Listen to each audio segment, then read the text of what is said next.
పిడుగులాంటి ఆ వార్త వినగానే అన్నపూర్ణమ్మ పూర్తిగా పిచ్చిదాన్లా అయిపోయింది. కంటికి మింటికి ఏకధాటిగా విలపించడం తప్ప మరో మాటే లేదు. ఎవరికీ ఆమెను ఆపడమే సాధ్యం కావటం లేదు. అందరూ ఆమెను కంటికి రెప్పలా కాపాడుతున్నారు. ఆ వార్త తెలియగానే గౌతమి భర్త కూడా వచ్చాడు. సారథి ఎప్పుడు వచ్చేది, రవీంద్రకు ఫోన్ చేసి ఏ ట్రైన్కు వచ్చేది కూడా తెలుపడం వలన టీవీలోనూ రేడియోలోనూ ఈ రైలుకు జరిగిన దుర్ఘటన వార్త తెలియగానే ఆనందరావు, రవీంద్ర కలిసి హుటాహుటిన టాక్సీలో ప్రమాదం జరిగిన ప్రదేశానికి వెళ్లారు. బాగా శక్తివంతమైన బాంబులు కాబోలు. ఆ పేలుడికి 2-3 రైలు డబ్బాలు పూర్తిగా కాలి చెల్లాచెదురుగా పడి ఉన్నాయి. ఎంతో మంది చనిపోయారు. ఇది విద్రోహక చర్య అంటూ ప్రభుత్వం పదే పదే చెప్తోంది. యాక్సిడెంట్ జరిగిన ఆ ప్రదేశమంతా కాళ్ళు చేతులు విరిగి ఒళ్లంతా కాలి కొన ప్రాణాలతో ఉన్న వారిని, గాయపడిన వారిని హాస్పిటల్స్కు అంబులెన్స్లతో తరలిస్తూ రణరంగంలా ఉంది. యమలోకం లాంటి ఆ పెద్ద హాస్పిటల్లో ముఖం బాగా చితికిపోయి ఓ కాలు మోకాలి వరకు విరిగిపోయి మాంసం ముద్దలా పడి ఉన్న ఓ శవాన్ని ఒడ్డు పొడుగులని బట్టి, ఎడమ చేయికున్న చిలకపచ్చ రాయితో ఉన్న ఉంగరాన్ని బట్టి అది సారథిదిగా పోల్చుకోగలిగారు రవీంద్ర, ఆనందరావులు.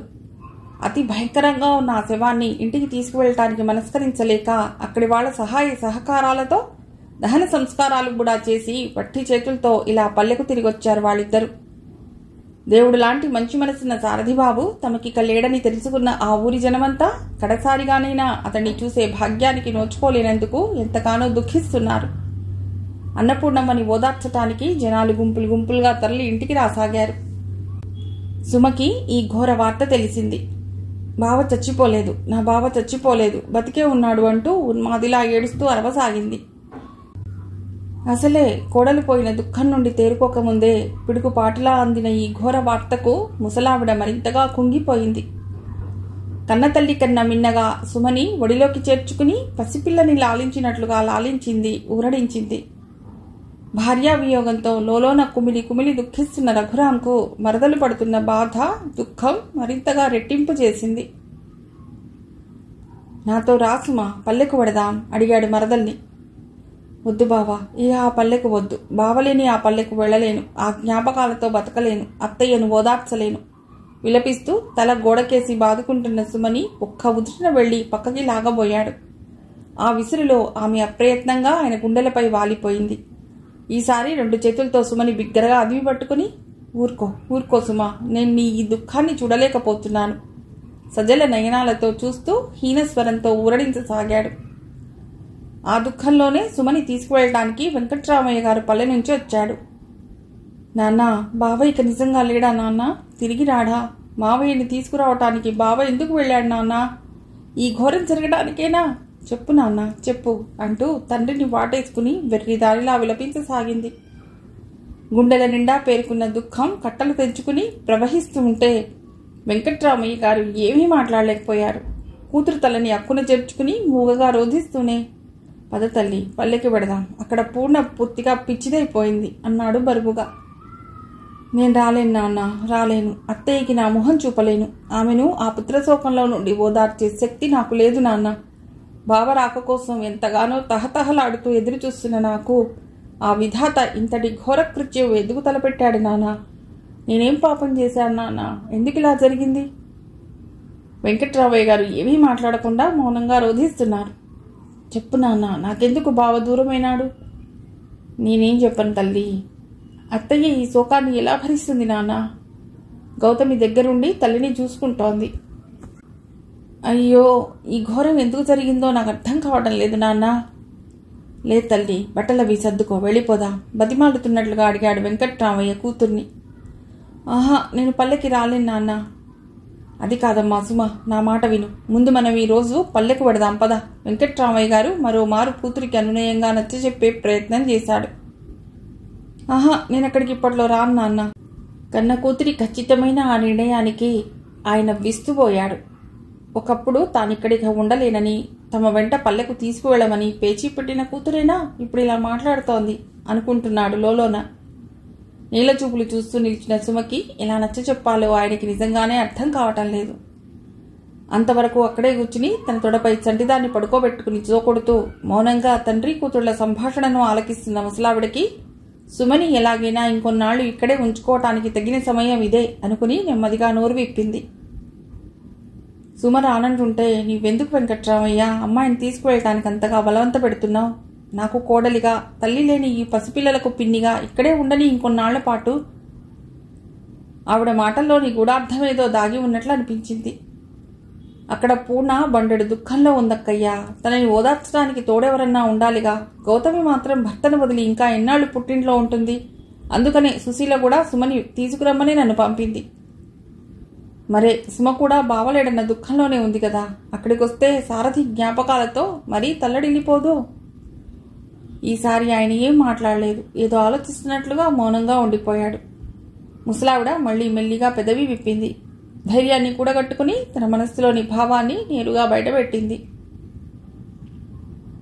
నేను ఈ మాట ఈ సమయంలో మాట్లాడవచ్చునో లేదో, వయస్సులో పెద్దదాన్నైనా నాకు కూడా తెలియడం లేదు. నా స్వార్థమే అనుకోండి, మరి ఏదైనా అనుకోండి. సుమని నా ఇంటి కోడలిగా, ఈ పిల్లలకు తల్లిగా రఘురాంకు భార్యని చేయమని మిమ్మల్ని ప్రార్థిస్తున్నాను. ఈ వార్త వినగానే వెంకట్రామయ్య, సుమ క్షణకాలం పాటు కొయ్యబారిపోయారు. పక్క గదిలోనే ఉండి వీళ్ల మాటల్ని ఆలకిస్తున్న రఘురాం కూడా చాలా ఆశ్చర్యానికి లోనైనాడు. తల్లి ఇంత తొందరగా తన తెగువ ప్రదర్శించి నేరుగా వాళ్ళని ముఖాముఖి అడిగేస్తుందని అతడు ఊహించలేని విషయం. తండ్రి కూతుళ్ల నుంచి ఏం సమాధానం వస్తుందోనని ఉత్కంఠతతో ఊపిరి బిగబట్టి చెవులు రిక్కరించుకుని ఎదురు చూడసాగాడు. వాళ్ల నుండి ఎలాంటి సమాధానం రాకపోయేసరికి ముసలావిడే మళ్లీ గొంతు విప్పింది. సుమకి పెళ్లి చేయడానికి సారథి ఎలాగూ లేడు. వేరే సంబంధమే చూడాలి ఇప్పుడు మీరు. ఆ వేరే కొత్త సంబంధం కన్నా ఈ పాత సంబంధానికే రఘురాంకి ఇస్తే పైలోకాల్లో ఉన్న సుమిత్ర ఆత్మ కూడా సంతోషిస్తుంది. తన పిల్లలకు సొంత చెల్లెలే తల్లైనందుకు. సుమ ఇక అక్కడ క్షణం కూడా ఉండలేక గిరిన వెలుదిరిగి లోపలికి వెళ్ళిపోయింది. ఒంటరిగా మిగిలిపోయిన వెంకట్రామయ్య గారికి ఏం మాట్లాడాలో అర్థం కాలేదు. ఓ క్షణం మౌనంగా ఉండిపోయాడు. ఆ తర్వాత చూద్దాం అక్కయ్య, ఆ విధాత దాని నుదుటిన ఇలా రాస్తే అలాగే జరుగుతుంది అంటూ మెల్లిగా అక్కడి నుంచి తప్పుకున్నాడు. సుమని బావకిచ్చి పెళ్లి చేయడం ఏమిటి నాన్న? ఆ ముసలావిడికి అడిగేందుకు సిగ్గు లేకపోయింది. మీరెందుకు నాన్న ఆవిడలా ఆ కోణంలోనే ఆలోచిస్తున్నారు? సారథే సుమకి భర్త అవుతాడని అనుకున్నా విన్నాళ్లును.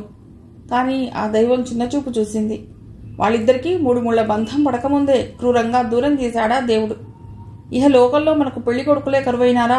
చూస్తూ చూస్తూ అందాల బొమ్మ లాంటి సుమని 3 పిల్లల తండ్రికి ఆ రెండో పెళ్లి వాడైన బావకి ఇవ్వడం ఏమిటి? అసలు మీ ఊహే నాకు ఏమాత్రం నచ్చడం లేదు నాన్న. ఆహా వద్దు. సుభద్ర ఖచ్చితమైన తన నిర్ణయాన్ని తండ్రికి తెలిపింది. పల్లెకు వెడుతూ మధ్యన ఆగి రెండో కూతురి దగ్గరికి వచ్చాడు వెంకట్రామయ్య గారు. అక్కడే కూర్చున్న రవీంద్ర, ఆనందరావులు ఆ మాటల్ని వింటూనే ఉన్నారు. తన అన్నకు భార్య కావలసిన సుమ వదిన వేరొకరికి భార్యగా ఊహించలేకపోతున్నాడు రవీంద్ర. సారథిని తలుచుకోగానే ఉప్పొంగే కెరటంలా దుఃఖం తన్నుకొచ్చేసింది. కళ్ల నిండా నీళ్లు సుళ్ళు తిరిగాయి. వెంటనే అక్కడి నుంచి లేచి గదిలోకి వెళ్ళిపోయాడు రవీంద్ర. సుభద్ర మాటలతో నేను ఏకీభవిస్తున్నాను మావగారు. రఘురామన్నకు సుమనివ్వద్దు, వేరే మంచి సంబంధం చూద్దాం మనం. ఆనందరావు కూడా తన అభ్యంతరం తెలిపాడు. ఎక్కడో ఎందుకు, మా చిన్నత్తగారి మరిది కొడుకు సుమనివ్వమని నన్నోసారి అడిగాడు. మేనరికం ఉందని చెప్పాను. ఆ అబ్బాయి కూడా మన సారథిలాగా మంచి ఒడ్డు పొడుగుతో ఉన్న అందగాడే. అతడు సాఫ్ట్వేర్ ఇంజనీర్, అమెరికాలో ఉంటున్నాడు. మనం ఓ ఫోన్ చేస్తే చాలు, వాళ్లే సంతోషంగా ఒప్పుకుని ముహూర్తాలు పెట్టుకోవడానికి బయలుదేరి వస్తారు. ఉత్సాహంగా చెప్పుకుపోతున్న భార్య మాటలకు ఆనందరావు కూడా వంతపాడాడు. అది కాదు సుభద్ర, నువ్వు ఈ విషయాన్ని సరిగ్గా అర్థం చేసుకోవటం లేదు. మన సుమకి సంబంధాలు దొరకవని కాదు నా బెంగ. కొడుక్కి మళ్లీ పెళ్లి చేయాలన్న ఉద్దేశంతోనే ఉన్నట్లుంది తల్లి. వేరే పరాయింటి పిల్ల ఆ ఇంటికి కోడలుగా వస్తే రఘురాంకి భార్య, ఆవిడకి కోడలు దొరుకుతుంది గాని ఆ పసిపిల్లలకు తల్లి దొరకదు కదా. మన సుమ అయితే కన్న తల్లిలా చూసుకోగలదని నా అభిప్రాయం. మీ అమ్మ వాళ్ళని కూడా అడగాలి కదా. మరి సుమ ఈ పెళ్లికి ఇష్టపడిందా నాన్న? నేనైతే తనని ఏమీ అడగల. రఘురాం వాళ్ళమ్మ అన్న మాటల్ని విందంతే. విని ఊరుకుందా? అవును, ఆవిడ మాటలకి కాదని గాని అవునని గాని ఏం సమాధానం చెప్పలేదు. మౌనంగా విని వెళ్ళిపోయింది లోపలికి. ఆ మౌనమే అర్థాంగీకారంగా నేను ఊహించుకున్నానంతే. మీరెన్నైనా చెప్పండి నాన్న, నాకైతే సుమని బావకిచ్చి పెళ్లి చేయడం సుతరాము ఇష్టం లేదంతే. తన అభిప్రాయాన్ని కుండలు బద్దలు కొట్టినట్లుగా చెప్తూ విసురుగా లోపలికి వెడుతున్న కూతురు వంక అయోమయంగా చూడసాగాడు వెంకట్రామయ్య గారు. ప్లీజ్ అమ్మా, ఇంకొక ముద్ద తిను.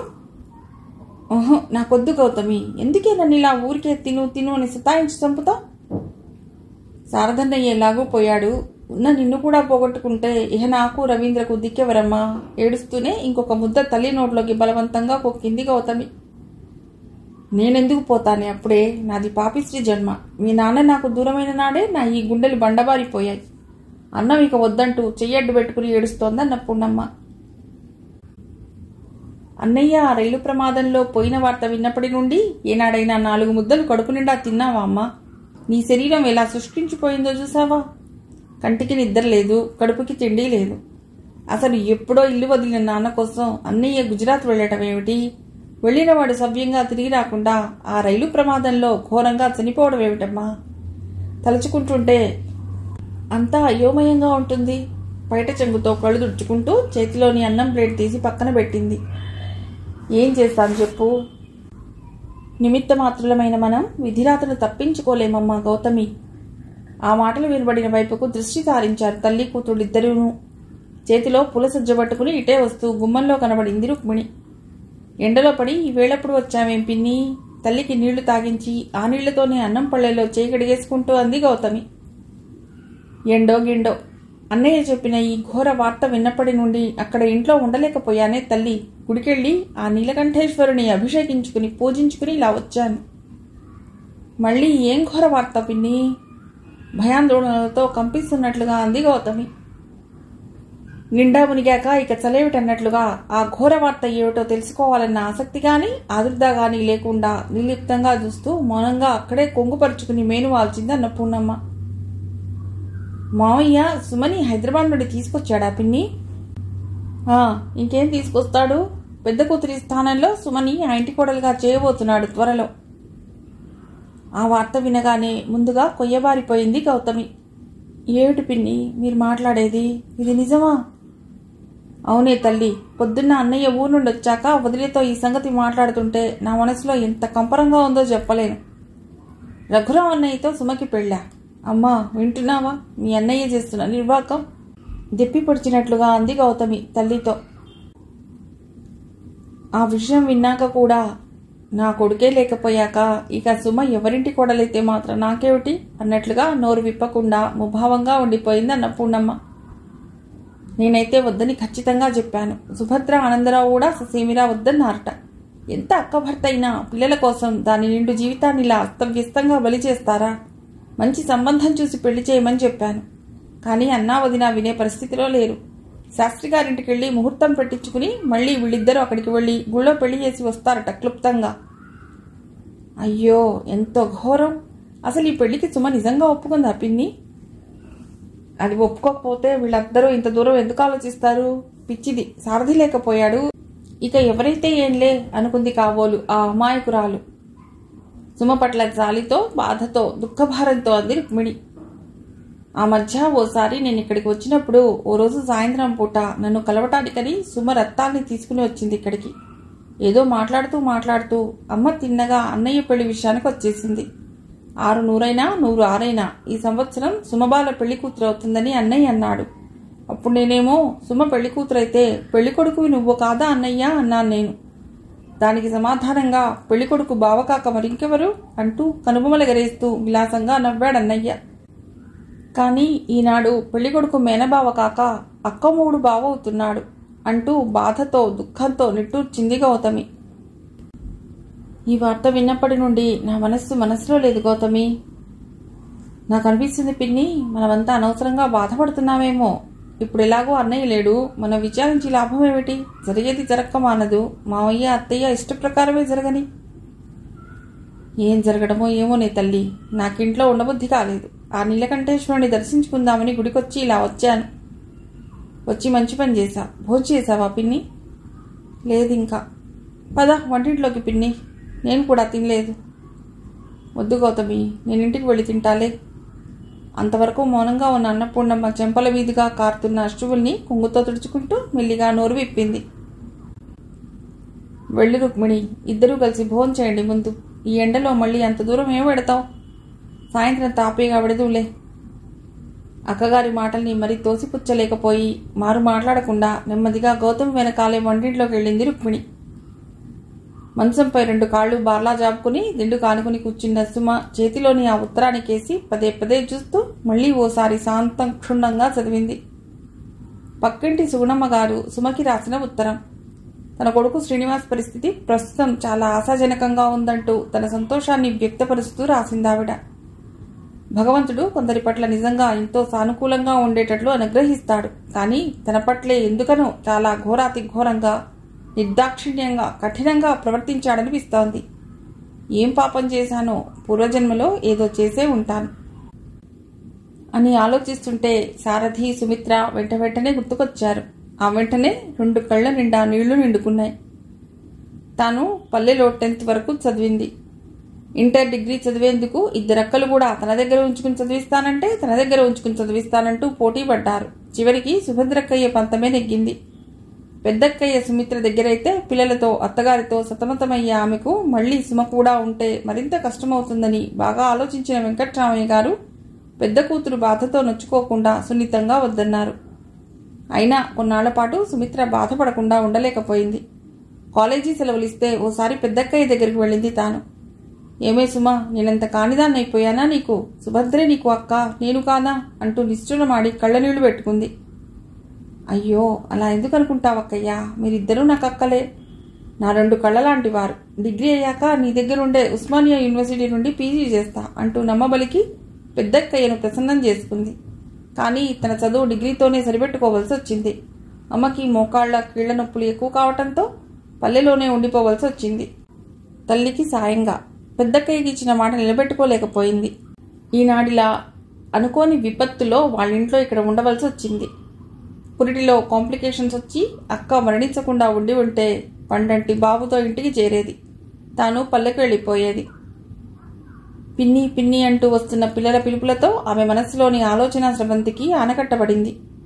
సుమ బుగ్గల మీదికి జాలువారుతున్న కన్నీళ్లను చూసి పిల్లలు ఏడుపు మొహాలు పెట్టారు. పిన్ని, ఎందుకు ఏడుస్తున్నావు? చిన్నమ్మలు అడిగింది. అమ్మ గుర్తుకొచ్చింది. తప్పు, అమ్మ గుర్తొచ్చినా ఎవ్వరూ ఏడవకూడదని డాడీ చెప్పాడు. అలాగా? మనం ఏడిస్తే అక్కడెక్కడో ఉన్న అమ్మ కూడా ఏడుస్తుంది పిన్ని. పెద్దమ్మలు పెద్ద ఆరిందాలా కళ్ళు చేతులు తిప్పుతూ చెప్పింది. సరే, నేను ఇక ఏడవనులే, బయట కొంగుతో కళ్ళు తుడుచుకుంది సుమ చిన్నగా నవ్వుతూ. నిన్నే ఇక అమ్మని అనుకోమని నిన్ననే మాకు నానమ్మ కూడా చెప్పింది పిన్ని. అవునా? అరే, ఇక నుండి మీ అమ్మ నేనేలే అలా అంటుంటే సుమ పెదాలపై పేలవంగా నవ్వు వెలిసి మాయమైంది. మరే పిన్ని, ఇందాక డాడీ నిన్ను పిలుచుకురమ్మన్నారు. ఎవరిని? నన్నా? ఆశ్చర్యపడిందామె. ఎందుకని? ఏమో తెలీదు. ఇందాక చాలాసేపటి నుండి నానమ్మ డాడీ ఏమేమో మాట్లాడుకున్నారు. ఆ తర్వాత నిన్ను పిలుచుకురమ్మని చెప్పారు. సరే, నేను పెడతా కానీ మీరెళ్ళి చదువుకోండి. మంచంపై నుండి కిందికి దిగి జుట్టు సవరించుకుని వాళ్ల బావగారి గది దగ్గరికి వెళ్ళింది. రఘురాం కిటికీ దగ్గర నిల్చుని ఏదో ఆలోచిస్తున్నట్లుగా తదేకంగా బయటికి చూస్తున్నాడు. గది గుమ్మం దగ్గరే ఆగిపోయింది సుమ. ఏదో అలికిడైనట్టుగా భావించి గవాలన వెనుదిరిగాడు. ద్వారబంధంపై కుడిచెయ్యి వేసి మరదలు నించుని ఉందక్కడ. ఎందుకో పిలిచారట బావా? అవునవును, పిలిచాను. లోపలికి రా సుమా, నీతో కొంచెం మాట్లాడాలి. చెప్పండి, ఏం మాట్లాడాలి? మావయ్య గారు పల్లె నుండి ఫోన్ చేశారు. ఏం చెప్పారు నాన్న? విషయం ఎలా మొదలెట్టాలో రఘురాంకి ఓ క్షణం పాటు పాలు పోలేదు. చటపటా ఇస్తున్నట్లుగా చేతి వేళ్ల వంక చూసుకుంటూ బిడియంగా ఉండిపోయాడు. పర్వాలేదు బావా, మీరేం సంకోచించకండి, చెప్పండి. ఏదైనా వినడానికి నేను సిద్ధంగానే ఉన్నాను. మరదలన్న ఆ మాటల్ని తనెలా అన్వయించుకోవాలో తెలియనట్లుగా కళ్ళెత్తి ఓ మారు నిశితంగా ఆమె కేసి చూశాడు. ఫోన్లో నాన్నగారు ఏం చెప్పారు బావా? అదే మన పెళ్లి సంగతి. ఈ వారంలో ఇక్కడే గుళ్ళో సింపుల్గా జరపడానికి ముహూర్తం పెట్టించారట. చెప్పలేక చెప్తున్నట్లుగా ఎలాగో చెప్పేశాడు. నిర్లిప్తంగా మూలిగిందామె. బాధపడుతున్నావా సుమా? బాధ నాకా? అలాంటిదేమీ లేదు. నా మనస్సు ఎప్పుడో చచ్చిపోయి శారీరకంగా మనిషిని ఉన్నానంతే. నీకు పెళ్లి ఇష్టం లేదు కదూ? ఆమె పెదాలపై శుష్కహాసం మెరిసింది. నా ఇష్టాలతో ఇప్పుడెవరికీ పనిలేదు బావా. పెద్దవాళ్ళైన అత్తయ్య, అమ్మ, నాన్న మీరందరూ చెప్పినట్లుగా నడుచుకోవడమే నాకు ఇష్టం ఇప్పుడు. అంటే నీకు ఇష్టం లేదనేగా అర్థం. ఆ అర్థంతో ఎవరికీ పని లేదు ఇప్పుడు. మీ అమ్మగారికి కోడలిగా, మీ పిల్లలకి తల్లిగా, ఇక మీకు భార్యగా ఈ ఇంటికి రావడమే నా ధ్యేయం ఇప్పుడు. సుమా దెబ్బతిన్నట్లుగా చూశాడు. తాను చెప్పబోయే ఉద్విగ్నమైన భావాన్ని అణుచుకోవడానికి అన్నట్లుగా ఓ క్షణం పైపంటితో కింది పెదవిని నొక్కిపెట్టి ఆగిపోయి మళ్ళీ ఆమె అంది, ఈ సందర్భంలో మీకు విషయం చెప్పాలి బాబా.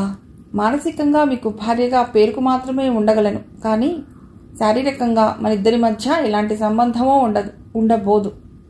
సంసార జీవితం పట్ల నాకు ఇలాంటి ఆశలు, కోరికలు లేవిప్పుడు. నా మనసంతా సారథిబావే ఉన్నాడు. నాడు నేడు మీ అర్థాంగినైనా నా నుండి మీకు ఎలాంటి సుఖము ఉండదు. పళ్ళ బిగువున్న దుఃఖాన్ని ఆపుకుంటూ మరో మాటకైనా ఎదురు చూడకుండా చెరచెరా వెళ్ళిపోయింది అక్కడి నుండి.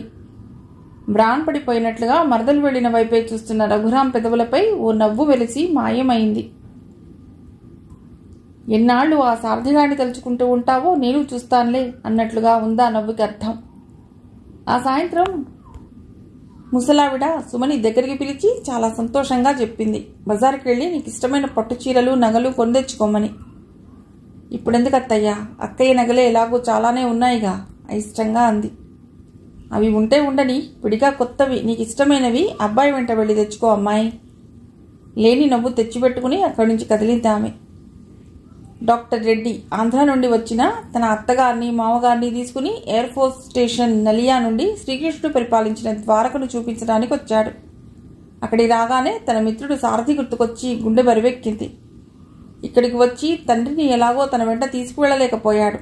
ఊరు నుండి వాడిని ఎక్కడి నుండి పిలిపించి వెళ్లేటప్పుడు రైల్లో బాంబు పేలుళ్లో వ్యర్థంగా చంపినట్లయింది. హాయిగా పల్లెలో ఉండిన నిక్షేపంలా బతికేవాడు. అతని కనుకొడుకుల్లో నీళ్లు నిండాయి. మనసారా కోరుకున్న మరదల్ని పెళ్లి చేసుకుని పిల్ల పాపలతో కళకళలాడవలసిన సారథి జీవితం విషాదంగా మారింది. తాను వాళ్ళ తండ్రిని గురించి చెప్పకుంటే వాడు ఇంత దూరం వచ్చేవాడే కాదు. ఇదంతా తన వల్లే జరిగింది, నిజంగా అక్షరాల తన వల్లే జరిగిందా ఘోరం అనుకుంటూ భారంగా నిట్టూర్చాడు రెడ్డి.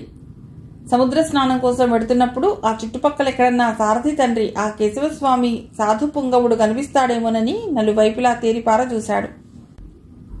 కన్న కొడుకు మరణ వార్త విషయం ఆయనకెలాగూ తెలిసి ఉండదు. ఈ ఘోర వార్త వింటే నిజంగా ఆయన గారి స్పందన ఎలా ఉంటుందో చూడాలనుకున్నాడు.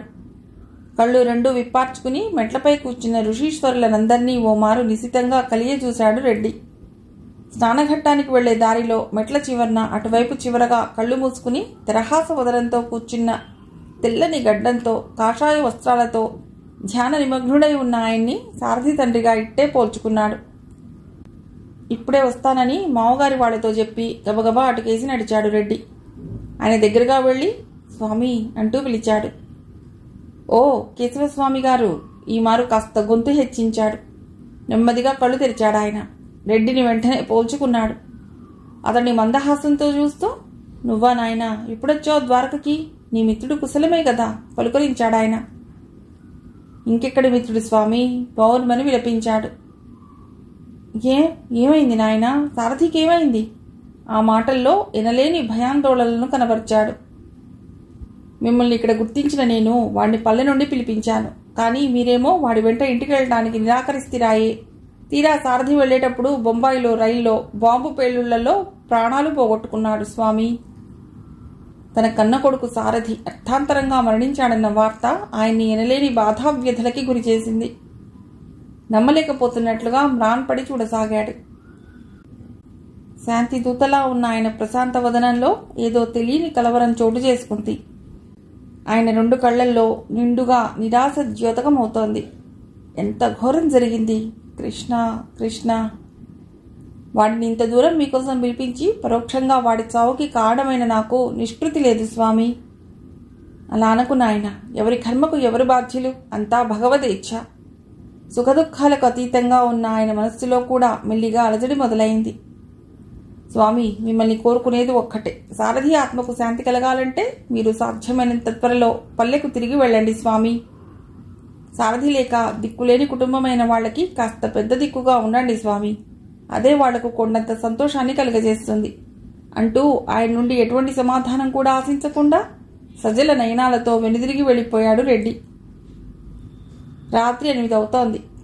కాచిన పాలు గ్లాస్ నిండా పోసి చక్కెర వేసి స్పూన్తో కలిపి తల్లి చేతికి అందించింది గౌతమి. నాకు ఈ పాలు చూస్తూనే చాలా వెగుటుగా ఉంటుంది మధ్య గౌతమి. అదేమిటమ్మా అలా అంటావు? ఈరోజు శనివారం అని టిఫిన్ కూడా వద్దన్నావు. కనీసం పాలనా తాగకపోతే ఎలా? నీవిక్కడి నుంచి వెళ్ళాక ఇక్కడికిక్కడ నా ఆలనా పాలనా చూసే వాళ్ళెవరు గౌతమి? తిన్నా తినకపోయినా అడిగేవారు లేరు కదా. నిర్లిప్తంగా పెదవి విరిచింది ఆవిడ. అలా మాట్లాడకమ్మా. నేను వెళ్ళి రుక్మిణి పిన్నిని వచ్చి ఇక్కడే మన ఇంట్లోనే నీకు తోడుగా ఉండటానికి మామయ్య అత్తయ్యను ఫోన్ చేసి అడుగుతాను. వాళ్ళు ఎలాగూ సుమ పెళ్లికి హైదరాబాద్ పెడుతున్నారుగా. వద్దులేమ్మా, ఎవరిని అడక్కు. నా తిప్పలేమిటో నేను పడతాను. ఇంట్లో రాత్రిళ్ళు మస్తాన్ ఎలాగో పడుకోవడానికి వస్తూనే ఉన్నాడుగా. పగలంతా ఒక్కతివి ఎలా ఉంటావమ్మా? ఏం వండుకుంటావు, ఏం తింటావు? నేను ఊరెళ్ళినా కూడా నా మనసంతా ఇక్కడే నీ చుట్టూనే తిరుగుతూ ఉంటుంది. ఈ పరిస్థితిలో నిన్ను వదిలి వెళ్ళటానికి నాకు మనస్కరించటం లేదు. ఆయనేమో నన్ను ఇంకో నాళ్ళు ఇక్కడే ఉండి రమ్మంటున్నారు. నీవేమో నా మాట వినక అల్లుడి గారికి ఇబ్బంది అవుతుందని వెళ్ళు అంటున్నావు. పరీక్షలైపోయాక రవీంద్ర ఎలాగో వస్తాడాయే. ఇక నేను ఎలా ఒంటరిదాన్ని అవుతాను? చిన్నన్నయ్య వచ్చేవరకన్నా నీకెవరన్నా తోడుండాలిగా. అగ్ని సాక్షిగా కట్టుకున్నవాడు కడదాకా తోడు నీడగా నిలుస్తాడనుకున్నాను. నాకిక ఆ ముఖ్యమైన తోడే లేకపోయాక ఇక దిగులెందుకు? కనీసం కని పెంచి పెద్ద చేసిన పెద్దాడైన వృద్ధాప్యంలో ఆసరాగా ఉంటాడనుకున్నాను. నా దురదృష్టమేమో గాని అన్నీ ఆదిలోనే తుడిచిపెట్టుకుపోతున్నాయి. కన్నీళ్ల పర్యంతమైన ఆవిడ స్వరం దుఃఖభారంతో జీరబోయింది. తల్లి కన్నీళ్లు తన పైట చెంగుతో తుడుస్తున్న గౌతమి హృదయం బరువైంది. రవీంద్ర చదువు ఇంకొక సంవత్సరానికి గానీ పూర్తి కాదు కదా. అప్పటి వరకు మన పొలం విషయాలు, మిగతా అన్ని పనులు ఎవరు చూసుకుంటారో నాకు అర్థం కావటం లేదు. అదేమిటి, రవి చదువు ఈ సంవత్సరంతో ఆఖరిని సార్థన్నాడుగా. అది నిజమేనమ్మా. మెడిసిన్ ఫైనల్ ఇయర్ అయిపోతుంది. ఇంకొక ఏడాది హౌస్ సర్జన్ ఉందిగా. అది పూర్తయ్యాకనే MBBS సర్టిఫికెట్ చేతికి వస్తుంది. పొలాల విషయంలో అంతదాకా పనివాళ్ల మీదనే ఆధారపడాలి. అలాగా, పోనీ అన్నయ్యన్నా చూస్తాడటే. ఆయన పరిస్థితి కూడా అంతంత మాత్రమే. తన పొలం విషయంలో సరిగ్గా చూసుకోలేక అప్పుడప్పుడు సారథికే అప్పచెప్పేవాడు. పోనీలేమ్మా, ఈ ఒక్క సంవత్సరం నేను మీ అల్లుడు గారు మధ్యన వచ్చి చూస్తూ ఉంటాం. ప్రస్తుతానికి కాని విషయాలను నాయుడు గారినే చూసుకోమని చెబుదాం. కాకా, ఇప్పుడు చేసేదేముంది గాని, నీవు బట్టలు అవి సర్దుకున్నావా? ప్రయాణం రేపు ఉదయం బస్కే అన్నావుగా. అన్నీ సర్దుకుని రెడీగా ఉంచుకున్నాను. ఫస్ట్ బస్ 5ంటికేగా. వస్తాను, ఎలాగో ఇంట్లోనే ఉంటాడాయే. సూట్ కేసు, బ్యాగ్ స్టాండ్ వరకు పట్టుకురావటానికి. ముందుగా అల్లుడు గారికి ఫోన్ చేయి, అక్కడ బస్టాండ్కి తప్పకుండా రమ్మని. పర్వాలేదమ్మా, కొత్త చోటేం కాదు కదా. ఆయన వచ్చినా రాకపోయినా నేను క్షేమంగానే ఇంటికి చేరగలను. తల్లి వంక ఆపేక్షగా చూస్తూ అంది గౌతమి. సోఫాలో పేపర్ చదువుతూ కూర్చున్న ఆనందరావు పక్కనే ఉన్న ఫోన్ మోగితే ఎత్తి హలో అన్నాడు. అవతలి వైపు నుండి ఎవరో బిగ్గరగా మాట్లాడుతున్నారు. మీరా మావయ్య గారు, చెప్పండి, ఏమిటి విశేషాలు? అంతా కుశలమే కదా? అత్తయ్య గారి ఆరోగ్యం బాగుంది కదా? సుమ పెళ్లికా? నాకైతే ఆఫీస్లో ఆడిట్ జరుగుతోంది. రవీంద్రకేమో ప్రాక్టికల్స్ జరుగుతున్నాయి. కాబట్టి మా ఇద్దరికి రావడానికి వీలు కాదు. సుభద్రనా? ఏమో మరి, వస్తే రావచ్చు. ఒక్క క్షణం మీరు లైన్లో ఉండండి, మీ అమ్మాయిని పిలుస్తాను, మీరే మాట్లాడండి అంటూ మౌత్ పీస్ మూసి, ఓయ్ సుభద్ర, త్వరగారా, మీ నాన్నగారి నుండి ఫోన్ అంటూ గట్టిగా కేకేశాడు. వంటింట్లో ఉన్న సుభద్ర తడి చేతులు పగటి చెంగు తుడుచుకుంటూ గబగబా యువతలకు వచ్చింది. ఫోన్ భార్యకు అందించి మాట్లాడమని సైగ చేశాడు ఆనందరావు. చెప్పండి నాన్న, మీరెప్పుడు బయలుదేరుతున్నారు? ఇక్కడికి వస్తే మీతో పాటు నేను వస్తాను. సుమ పెళ్లికి రుక్మిణి అత్తయ్య రావటం లేదా? ఎందుకని? పోనీలే నాన్న, ఎవరొచ్చినా రాకపోయినా పెళ్లి మాత్రం ఎట్టి పరిస్థితుల్లోనూ ఆగదు కదా. గౌతమి రేపు ఉదయం వెళ్ళిపోతుందా? అదే నాన్న, సుమ పెళ్లికి హైదరాబాద్ వచ్చి అక్కడి నుంచి వెళ్ళమని చెప్పకూడదా? అయితే అక్కడి నుంచే శాస్త్రి గారిని, అదే మన ఇంటి పురోహితుడిని వెంట పెట్టుకుని మీరు అమ్మే వస్తున్నారన్నమాట.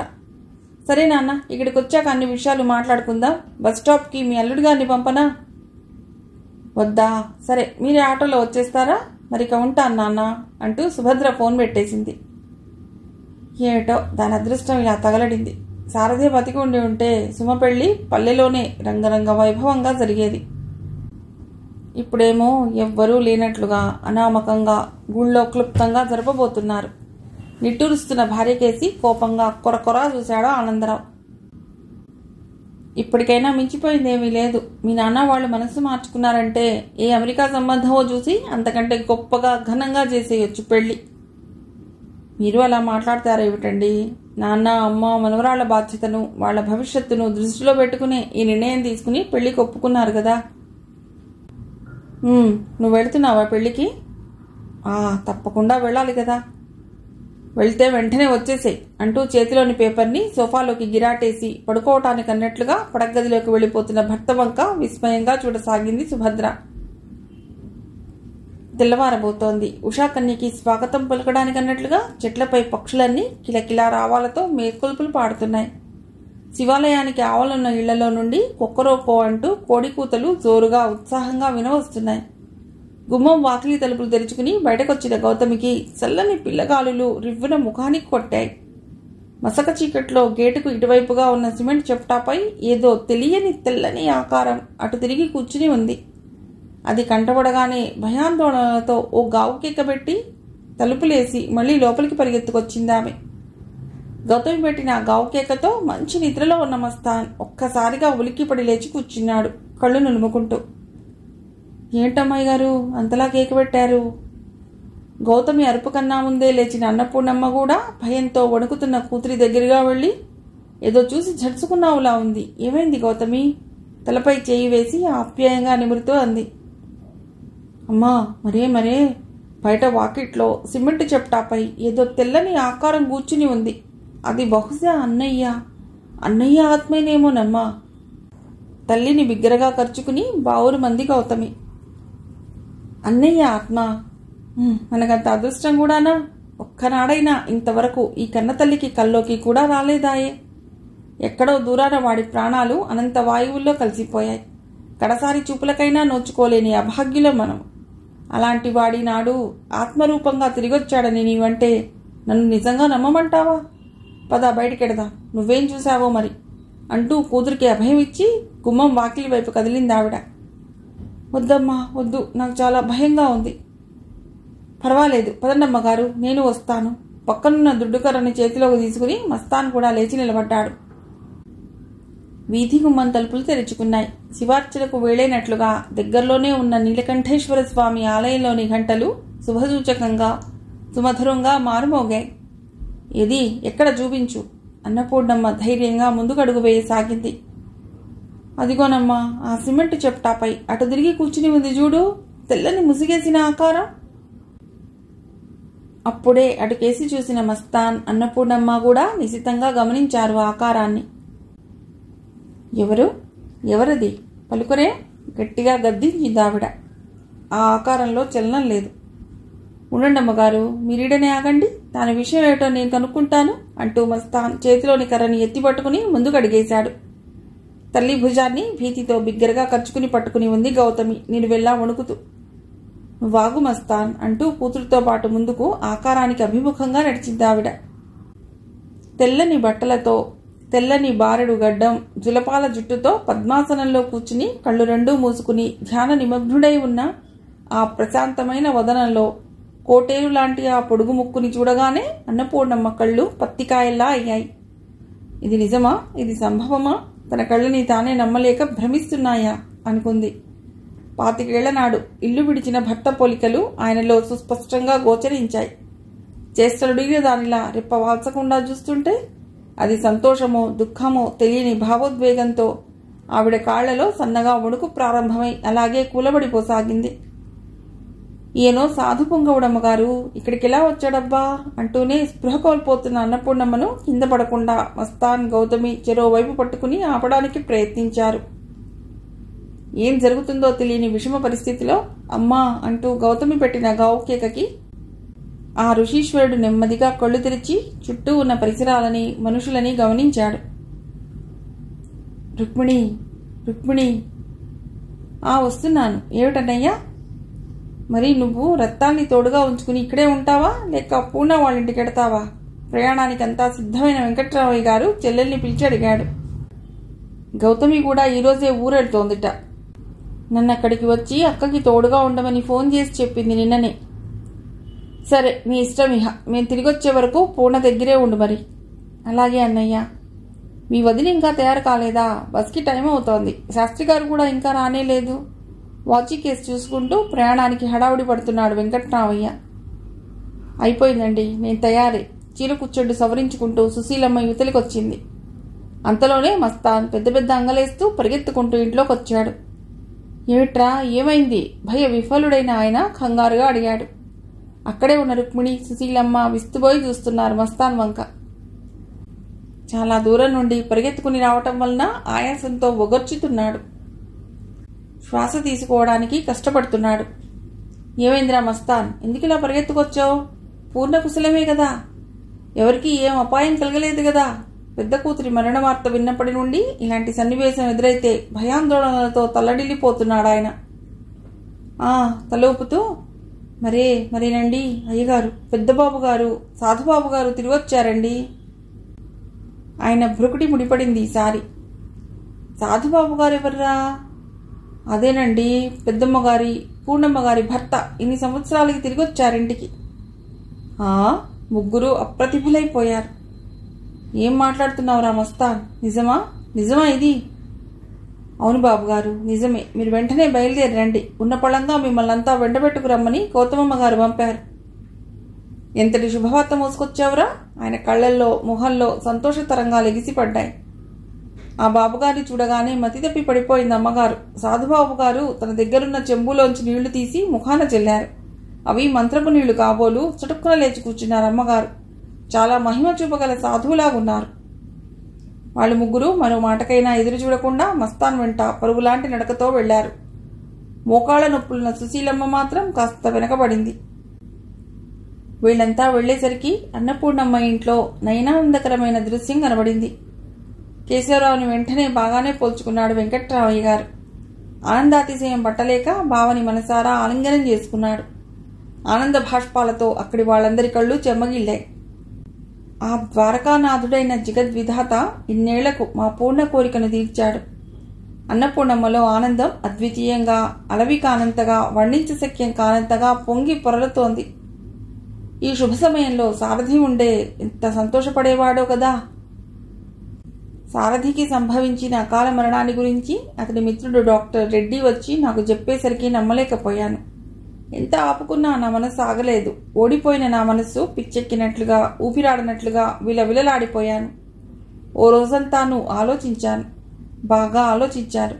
నా గురించి అంత దూరం వచ్చి ప్రాణాలు పోగొట్టుకున్న చెట్టంత కొడుకును గురించి పూర్ణ ఎంతగా కుమిలిపోతుందో, ఎంత దుఃఖాన్ని, నరకాన్ని అనుభవిస్తుందో అంచనా వేయలేకపోయాను. ఆ రోజంతా బాధా దిగుళ్లతో అమావాస్య చీకట్లో కొట్టుమిట్టాడుతున్నట్లుగా తప్పించిపోయాను. ఏం చేయలేని అసక్తత నన్ను ఆనాడు ఏదో తెలియని అగాధంలోకి నెట్టివేస్తే అక్కడికక్కడ దేశాలు పట్టుకు తిరిగి శోధించి చివరికిలా వేదాంతం అనే సంతృప్తిని పొంది దాని ద్వారా సేదతీరుతున్నాను. కానీ ఇప్పుడిలా ఇన్నాళ్లకు మనసు మార్చుకుని తిరిగి రావటం జరిగిందిలా. మందస్వరాన ఎంతో ప్రశాంతత సంతరించుకున్న మనస్సుతో గుబురు మీసాల చాటు నుండి గంభీరంగా చెప్పుకొచ్చాడాయన. భర్త సమక్షంలో స్పృహ కోల్పోయిన అన్నపూర్ణమ్మ ఆయన సపర్యతోనే తేరుకుంది. ఇన్నేళ్లుగా తాను పడ్డ కలతలన్నీ, కష్టాలన్నీ తుడిచిపెట్టుకుపోయినట్లుగా, హాయిగా సాంత్వనపడి సేద తీరినట్లుగా ఉందావిడ మనస్సిప్పుడు. గుడ్డిలో మెల్ల అన్నట్లు ఆ భగవంతుడు కనికరించాడు. సారథిపోయినా కనీసం తండ్రిని ఇక్కడికి రప్పించగలిగాడు. ఎక్కడున్నా మేనల్లుడి ఆత్మ శాంతిస్తుందని మదిలో తలచాడు వెంకట్రామయ్య గారు. గౌతమి ప్రయాణంతో పాటు వాళ్ల ప్రయాణం కూడా వాయిదా పడింది. ఆ రోజు ఆ ఇంట్లో పండుగ వాతావరణం నెలకొంది. ఈ శుభవార్త తెలుపుతూ వెంకట్రామయ్య గారు ఆనందోత్సాహాలతో అందరికీ ఫోన్ చేశాడు. సారథి బాబుగారి తండ్రి పెద్దబాబు గారు సాధువు రూపంలో తిరిగి వచ్చాడన్న వార్త ఆ నోట ఈ నోట ఆ పల్లెలో నలుమూలలా వ్యాపించింది. ఫలితం జనాలు గుంపులు గుంపులుగా వచ్చి కేశవస్వామిని దర్శించుకుని దండాలిడి వెళ్లసాగారు. ఫోన్ కాల్స్ అందిన వెంటనే కళా నిజమా అన్నట్లుగా సంతోష సంబరాలతో బంధుజనమంతా పల్లెకు తరలి వచ్చారు. తమ పసితనంలో ఇల్లు వదిలి వెళ్లిన తండ్రినిలా ఇన్నేళ్లకు మొట్టమొదటిసారిగా చూసుకుంటున్న రవీంద్ర గౌతమిల ఉత్సాహంతో కూడిన ఆ ఆనందం వర్ణనాతీతం. ఆ సంతోష సంబరాల్లో పాలు పంచుకోవటానికి గౌతమి భర్త కూడా వచ్చాడు. ఇంతమంది వచ్చినా సారథి లేడన్న దిగులు మాత్రం వాళ్ళందరి అంతరాత్మల్లో పట్టి పీడిస్తూ నరకయాత్ర అనుభవించారు. మరుసటి రోజు వెంకట్రామయ్య గారు వాళ్ళు వెళ్ళిపోయారు.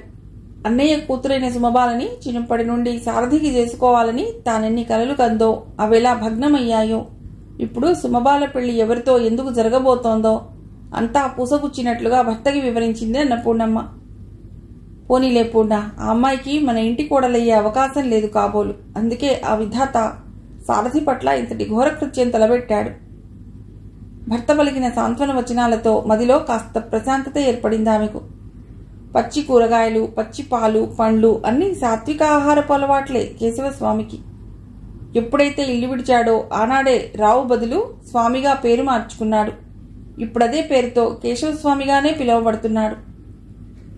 రోజుకి కొన్ని గంటల ధ్యానం, గుడిలోకొచ్చి భక్తులకు ఆధ్యాత్మిక ప్రవచనాలు చెప్పడం ప్రస్తుతం ఆయన దినచర్య. నాయుడు గారి ఆధ్వర్యాన మస్తాన్ మరికొంతమంది పనివాళ్ల సహాయ సహకారాలతో భర్త కోరిక మీదట సారథి విశ్రాంతి రూమ్కి దగ్గరలో పంపు సెట్కి సమీపంలో జామతోటి కావల చక్కటి ప్రదేశంలో రెల్లు గడ్డితో చక్కటి పర్ణశాల లాంటిది నిర్మించారు. కేశవస్వామి వెంటనే తన మకాం అక్కడికి మార్చాడు. అన్నపూర్ణమ్మ, రుక్మిణి రోజు అక్కడికెళ్లి ఆయనతో ముచ్చటిస్తూ ఆయన చెప్పే భక్తి ప్రవచనాలు వింటూ గంటలు గంటలు గడిపేవారు. పల్లెకెళ్లి తిరిగొచ్చాక కన్నతండ్రిని కనులారా వీక్షించాక రవీంద్రలో మరింత ఆత్మవిశ్వాసం, నూతనోత్సాహం ద్విగుణీకృతమైంది. ఆ ఆనందంతో పరీక్షలకి బాగా తయారవుతున్నాడు. బాబ్జీని తీసుకుని సుభద్ర తల్లిదండ్రులతో పాటు చెల్లెళ్ళు సుమ పెళ్లికని హైదరాబాద్ వెళ్ళింది. పని మనిషి వచ్చి ఇల్లుడ్చి టీ గిన్నెలు గ్లాసులు కడిగి బట్టలు ఉతికి ఆరేసి వెళ్ళిపోయింది. ఇంట్లో వంట ప్రయత్నాలేవి మొదలెట్టక అన్నదమ్ములిద్దరూ బయటే తినటానికి నిన్ననే నిర్ణయించుకున్నారు. ఆ రోజు సాయంత్రమే రఘురాంతో సుమ పెళ్లి గుళ్ళో జరగవలసి ఉంది. ఆనందరావు ఆఫీస్కి వెళ్ళటానికి తయారవుతున్నాడు. రవీంద్రకు ఆ రోజు సెలవు.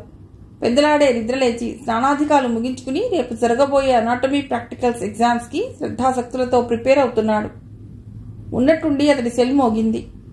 ఒకవైపు ఏకదీక్షగా పుస్తకంలోకి చూస్తూ చదువుతూనే సెల్లెత్తి హలో అన్నాడు. ఎలాంటి శబ్దమూ వినబడలేదు. హలో, ఎవరు అన్నాడు మళ్లీ ఓసారి బిగ్గరగా. అవతలి వైపు నుండి ఎలాంటి రెస్పాన్స్ లేదు. అబ్బా అని విసుక్కుంటూ దాన్ని నొక్కి పక్కన పడేశాడు. మళ్లీ మోగింది ఈసారి సెల్. చదువుకుంటున్నప్పుడు ఇదో డిస్టర్బెన్స్, దీన్ని అసలు ఆఫ్ చేసి పెట్టేయాలి అనుకుంటూ సెల్ఫ్ చేతిలోకి తీసుకున్నాడు. అప్రయత్నంగా నెంబర్ వంక చూశాడు. కొత్తదిలా కనిపించి ఆన్ చేసి యథాలాపంగా హలో అన్నాడు. హలో ప్లీజ్, ఫోన్ పెట్టేయకండి, మీకు very very important good news matter చెప్పాలి. ఇంతకీ మీరెవరండి బాబు? నేను డాక్టర్ చక్రపాణిని. మీరు రవీంద్రే కాదు? అవును, నేను అక్షరాల రవీంద్రనే. మీరెక్కడి నుండి మాట్లాడుతున్నారు? బొంబాయిలోని ఓ పెద్ద హాస్పిటల్ నుండి. ఇంతకు న్యూస్ ఏమిటి సార్? అవతలి వ్యక్తి డాక్టర్ కాబట్టి తాను ఆ వృత్తికి సంబంధించిన వాడు కావటం వలన రవీంద్ర ఈసారి చాలా సౌమ్యంగా అడిగాడు. మీ అన్నయ్య సారథికి ట్రీట్ చేస్తున్న డాక్టర్ని. రవీంద్ర రిటైర్ అయినాడు. షాక్ తిన్నట్లయింది ఆయన అన్న ఆ మాటలకి. ఏమిటి ఏమిటి సార్ మీరు మాట్లాడుతున్నది? మా అన్నయ్య, మా సారథి అన్నయ్యక? అన్నయ్య బతికే ఉన్నాడా సార్? ఆనందమో ఆశ్చర్యమో తెలియని విషమ పరిస్థితిలో బిగ్గరగా అరిచినట్లుగా అడిగాడు. మీరంతా అనుకున్నట్లుగా ఆయన చనిపోలేదు. ఆ రైల్లో ప్రమాదం జరిగిన సమీపంలో అతడు బాగా దెబ్బలు తగిలి కొన ఊపిరితో పొలాల్లో చెట్ల గుబుర్ల మధ్య పడి ఉంటే ఆ పల్లె ప్రజలు అతన్ని తీసుకొచ్చి ఇక్కడ చేర్పించారు. ఊరేమో పేరేమో తెలియని అతడికి చాలా రోజుల నుండి వైద్యం జరుగుతోంది. అతడి దగ్గర తన వాళ్లదంటూ ఏ క్లూ కనిపించలేదు మీకు సమాచారం తెలపటానికి. పేరు తెలియని అతడు ఇన్నాళ్లు ప్రాణాపాయ స్థితిలో కోమాలో కొట్టుమిట్టాడుతూ ఉన్నాడు. ఈరోజే అర్ధరాత్రి కళ్ళు తెరిచాడు. ఇన్నాళ్లు మేం చేసిన వైద్య ప్రయత్నానికి చక్కటి ఫలితం కనిపించింది. థ్యాంక్ గాడ్ అతడు బతికాడు. అతడే ఇందాక మేము అడిగిన ప్రశ్నలకు సమాధానాలిస్తూ మీ పేరు చెప్పి మీ సెల్ నెంబర్ చెప్పాడు. తన గురించి చాలా వివరాలు చెప్తూ తన పేరు సారథి అని చెప్పాడు. అందుకని ముందుగా మీకు ఈ వార్త తెలియజేస్తున్నాను. Thanks doctor, thank you very much. మేము ఇప్పుడే బయలుదేరి వస్తాం. బొంబాయిలో మీ హాస్పిటల్ ఎక్కడుందో వివరాలు చెప్పండి డాక్టర్ అంటూ ఆనందంతో తడబాటుగా మాట్లాడుతూ ఆయన చెప్పిన అడ్రస్ నోట్ చేసుకున్నాడు రవీంద్ర గబగబా. ఏంటి రవి, నీవు ఇందాకటి నుంచి ఎవరితో అలా బిగ్గరగా మాట్లాడుతున్నావు అంటూ వేసుకున్న షర్ట్ స్లిప్స్ పైకి మడుచుకుంటూ పక్క గదిలో నుండి ఆనందరావు వచ్చాడు. అన్నయ్య, మనం చాలా అదృష్టవంతులం అన్నయ్య. శారదన్నయ్య బొంబాయిలో ఓ హాస్పిటల్లో బతికే ఉన్నాడన్నయ్య. సంతోష తరంగాల్లో తబ్బిబ్బైపోతూ చేతిలోని సెల్ని పదే పదే ముద్దాడుతూ ఆనందరావుని పట్టుకుని ఇల్లంతా చిన్నపిల్లవాడిలా ఎగిరెగిరి గంతులు వేసాగాడు. నిజమా? ఆనందరావు కళ్ళు సంతోషంతో తళతళలాడాయి. సారథి, మన సారథి బతికే ఉన్నాడా? ఇదెలా సాధ్యం రవి? అంతా భగవంతుడి లీలా వినోదం అన్నయ్యా అంటూ డాక్టర్ ఫోన్లో చెప్పిన విషయాలన్నీ మళ్లీ వివరంగా వివరించాడు. మనం వెంటనే పల్లెకి ఫోన్ చేసి అమ్మ వాళ్ళకి విషయం తెలుపుదాం అన్నయ్యా. ప్లీజ్ రవి, పల్లెకు కాదు, ముందు హైదరాబాద్కు ఫోన్ కలుపు. నీవిక్కడ అతి ముఖ్యమైన విషయం మర్చిపోతున్నావులా ఉంది. సుమ పెళ్లి ఇంకొన్ని గంటల్లో జరగబోతోంది. అది ఎట్టి పరిస్థితుల్లోనూ జరగకూడదు. ఆమె జీవితం బుగ్గిపాలు కారాదు. మనమే అక్కడికి వెళ్లి ఆపు చేయడానికి టైం లేదు. క్విక్, రఘురావు అన్నయ్యకి ముందుగా ఫోన్ కలుపు. చాలా హడావిడి పడిపోతున్నాడు ఆనందరావు. రఘురాం సెల్కి ఫోన్ కలిసింది. హలో అంటూ అవతలి వైపు నుండి రఘురాం అన్నయ్య గొంతు వినబడింది. హలో రఘురాం అన్నయ్య గారు, నేను ఆనందరావుని మాట్లాడుతున్నాను. ఇప్పుడే అందిన శుభవార్త, సారథి బతికే ఉన్నాడు. ఈ వార్త మామయ్య అత్తయ్య వాళ్ళకి చెప్పి వెంటనే ఈ పెళ్లి ఆపు చేయించండి అంటుండగానే అవతలి వైపు ఫోన్ కట్ అయింది. ఇదేమిటి, ఫోన్ కట్ చేశాడు? మళ్ళీ ఆ నెంబర్కు డయల్ చేసాగాడు, కానీ నో రెస్పాన్స్. ఏదో ఆలోచిస్తున్న రవీంద్ర బుర్రలో తళుక్కున ఓ మెరుపు మెరిసింది. అన్నయ్య, శారదన్నయ్య బతికే ఉన్నాడన్న వార్త తెలిస్తే సుమ వదిన తనకిక దక్కదు కదా. అందుకని తాను వినట్లు నటించి ఫోన్ ఆఫ్ చేసి పెట్టాడు కాబోలు. మరి మావయ్య వాళ్ళకి ఎలా తెలియాలి ఈ విషయం? వాళ్ళ ల్యాండ్లైన్ నంబర్ నీకు తెలుసా? తెలీదన్నయ్యా. ఉండు, సుభద్ర డైరీలో ఎక్కడో రాసే ఉంటుందంటూ ఆనందరావు తన గదిలోకి వెళ్లి భార్య డైరీ చూసి ఆ ఫోన్ నెంబర్ సంపాదించాడు. రవీంద్ర గబగబా ఆ నెంబర్కి డయల్ చేశాడు. ఆ ఫోన్కి కూడా రెస్పాన్స్ లేదు. ఆ ఫోన్ పనిచేయటం లేదు. దౌర్భాగ్యుడు. సుమ ఎక్కడ తనకు కాకుండా పోతుందోనని ఈ ఫోన్ కనెక్షన్ పీకేసేలా ఉంది. ఇప్పుడు ఎలా రవి? హైదరాబాద్కు మామయ్య వాళ్ళకి ఎలా ఈ వార్త చేర్చాలి? ముందిప్పుడు పల్లెకు ఫోన్ చేసి చెప్పు. నాయుడు గారిచే అక్కడనే ఓ జీపు మాట్లాడుకుని వెంటనే వాళ్ళని ఇక్కడికి రమ్మను. ఎయిర్పోర్ట్కి ఫోన్ చేసి ప్రస్తుతానికి 4 టికెట్స్ బుక్ చేయి, బొంబాయి ప్లేన్కి. రవీంద్రకు పని అప్పచెప్పి ఆనందరావు హాల్లో అటు ఇటు పచారులు చేస్తూ చాలా తీవ్రంగా ప్రయత్నించసాగాడు. సుమ పెళ్లి రఘురాంతో జరగకుండా ఏ విధంగా ప్రయత్నించాలా అని మదనపడసాగాడు. కనీసం సుభద్రకి తెలిసినా పెళ్లి ఆగిపోతుంది. ఎలా వాళ్ళకి తెలపటం? భగవాన్, నీవే దయతో ఏదైనా దారి చూపాలి. పదే పదే ఆ సాయినాథుని మనసులో వేడుకోసాగాడు. ఫోన్ మోగుతోంది. ఎత్తి చూడక్కయ్యా, ఎవరి నుండో ఎక్కడి నుండో. కూరగాయలు తరుగుతున్న రుక్మిణి వంటింట్లోంచి అంది. అన్నపూర్ణమ్మ వెళ్లి రిసీవర్ ఎత్తి హలో అంది. అమ్మా, నేను రవీంద్రని మాట్లాడుతున్నాను. నాన్నగారు వచ్చిన వేళా విశేషం. మనకన్నీ శుభవార్తలేనమ్మా. అన్నయ్య, మన శారదన్నయ్య బతికే ఉన్నట్ట, బొంబాయిలోని ఓ హాస్పిటల్లో. అక్కడి నుంచి నాకు ఇందాకనే ఫోన్ వచ్చింది. నిజమా రవి? ఇది నిజమేనమ్మా. నాయుడు గారి ద్వారా ఓ జీప్ మాట్లాడుకుని వీలైనంత త్వరగా మీరు ఇక్కడికి రండి. రేపు ఫ్లైట్లో మనం బొంబాయి అన్నయ్య దగ్గరికి వెడుదామమ్మా.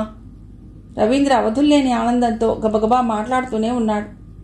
ఇది నిజమా రవి? నువ్వు చెప్పేది నిజమా? మన సారథి బతికే ఉన్నాడా? భగవంతుడు ఎంతటి కరుణామయుడు రవి! ఎంతటి అపార కృపను మనపై గుమ్మరించాడు. మొన్నటికి మొన్న హఠాత్తుగా నాన్నగారు రావటం, ఈరోజు సారథి బతికే ఉన్నాడన్న నిజం తెలియటం. ముందుగా హైదరాబాద్కి ఫోన్ చేసి ఈ శుభవార్త చెప్పి సుమ పెళ్లి ఆఫ్ చేయించు రవి. సుమ మన ఇంటి కోడలు కావలసిన పిల్ల. అలాగలాగే నేను ఆనందరావు అన్నయ్య అదే ప్రయత్నంలో ఉన్నాం. కానీ వాళ్ళకి ఫోన్ కలవకుండా చేశాడు రఘురావు అన్నయ్య. అయ్యో, మరి ఇప్పుడు ఎలారా?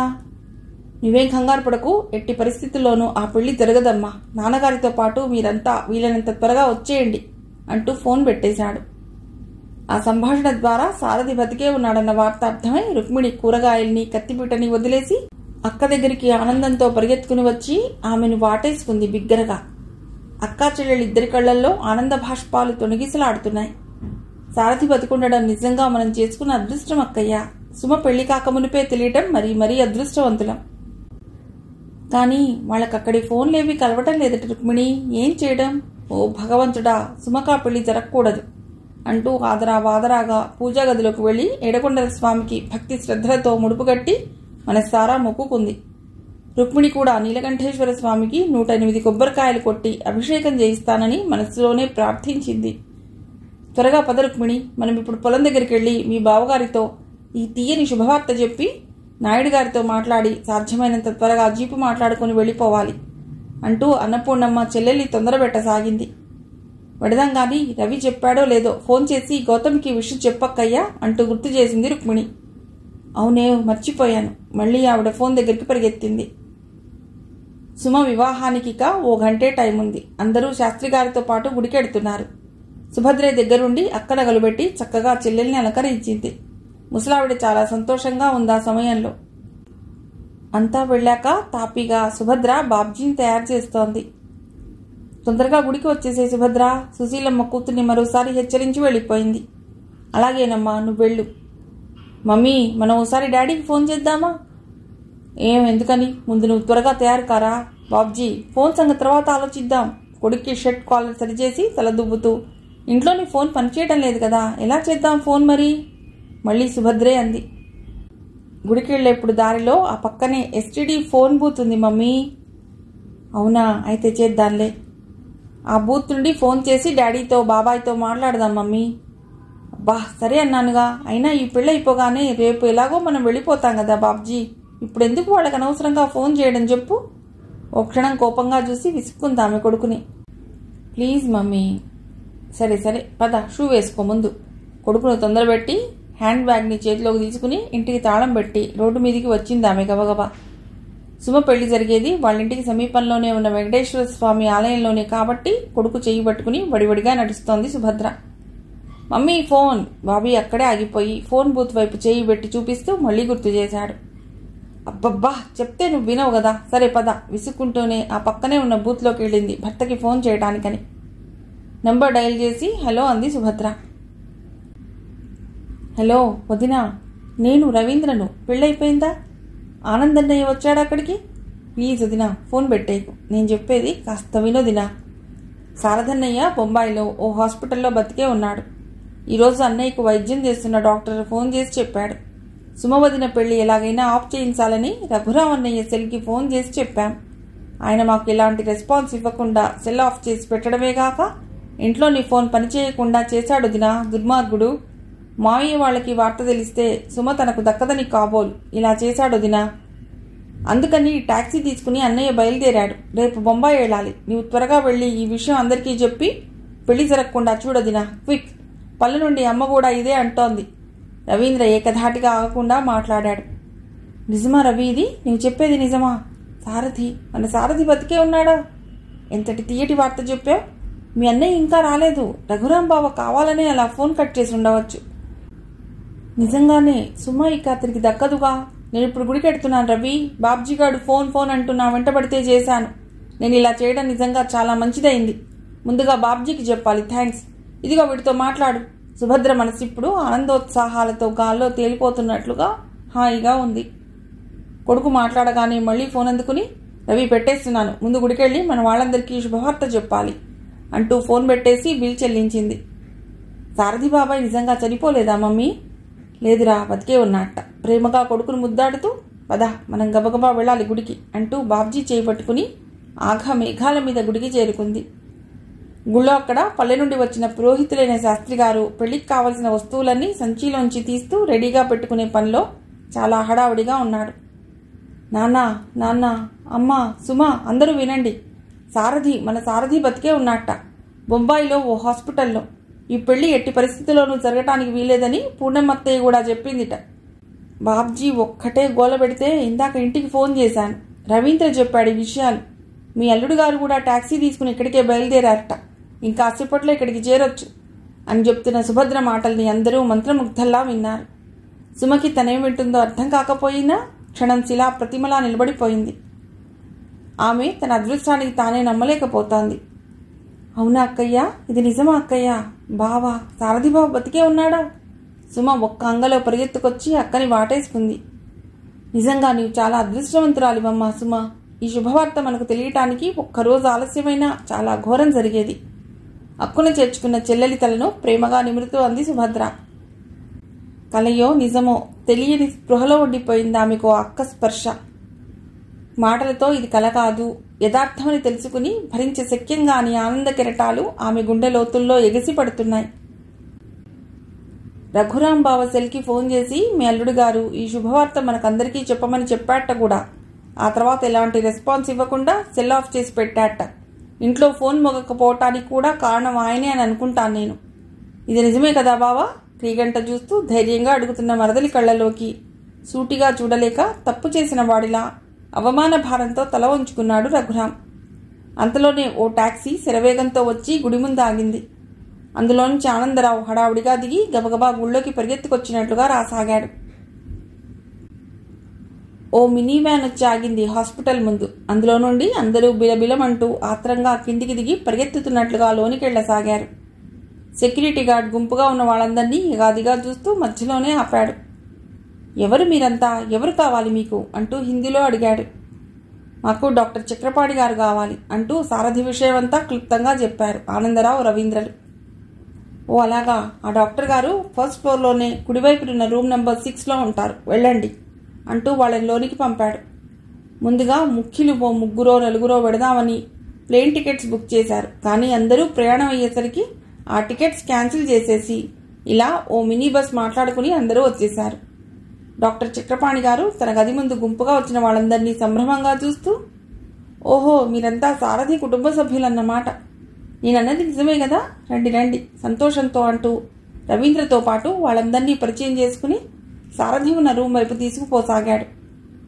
ఇప్పుడు మా అబ్బాయి ఎలా ఉన్నాడు డాక్టర్? వాడు బతకడానికి ముఖ్య కారణమైన ప్రాణదాతలు మీరు అంటూ అన్నపూర్ణమ్మ ఆనందం పట్టలేకపోయి గబాలను ఆయన కాళ్ల మీద పడినంత పనిచేసింది.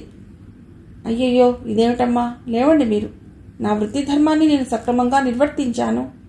మీరు ముందు కృతజ్ఞతలు చెప్పవలసింది నాకు కాదు. అతన్ని ఇక్కడికి సరైన సమయంలో తీసుకువచ్చి విలువైన అతని ప్రాణాలు కాపాడారు ఆ పల్లె ప్రజలు. లేకుంటే పరిస్థితి మరోలా ఉండేది. సారథి ఇప్పుడు పర్ఫెక్ట్లీ ఆల్ రైట్. కానీ మీరంతా కలిసి అతన్ని మరీ ఎక్కువగా మాట్లాడించకండి అంటూ డాక్టర్ గారు ముందుకు సాగారు. అనిర్వచనీయమైన తన్మయావస్థను అనుభవిస్తున్న సుమ అతడి వెనకాలే ఉంది. భావనెప్పుడు చూస్తానా అన్నట్లుగా ఆతృత పడుతోందామె.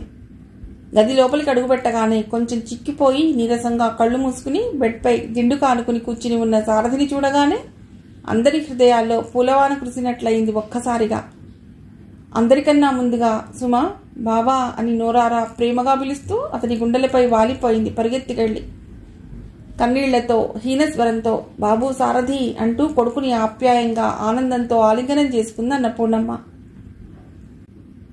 మిస్టర్ సారథి, మీ బంధుపటాలమంతా వచ్చేసింది చూడు, ఎంజాయ్ యువర్ సెల్ఫ్ అంటూ డాక్టర్ నవ్వుతూ రవీంద్రతో ఆనందరావుతో కరచాలనం చేసి బయటికి వెళ్ళిపోయాడు. నుదుటి మీద చేతులకి తగిలిన దెబ్బల తాలూకు మచ్చలింకా అక్కడక్కడా తెల్లగా కనబడుతూనే ఉన్నాయి.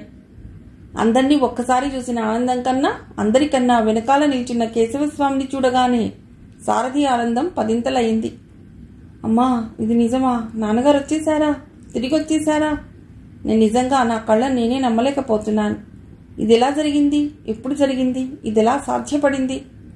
తల్లిదండ్రులను ఒకే చోట కలిసి చూడటం సారథికి ఆ దృశ్యం కన్నుల పండుగగా ఉంది. బావగారు తిరిగి రావటం, నువ్వు చచ్చి బతకటం, ఈ 2 సంఘటనలు మాకు మహదానందంగాను మహా అద్భుతంగానూ కనిపిస్తున్నాయి సారథి. నవ్వుతూ ముందుకొచ్చిన వెంకట్రామయ్య గారు మేనల్లుడి తలని ఆప్యాయంగా నిమరసాగాడు.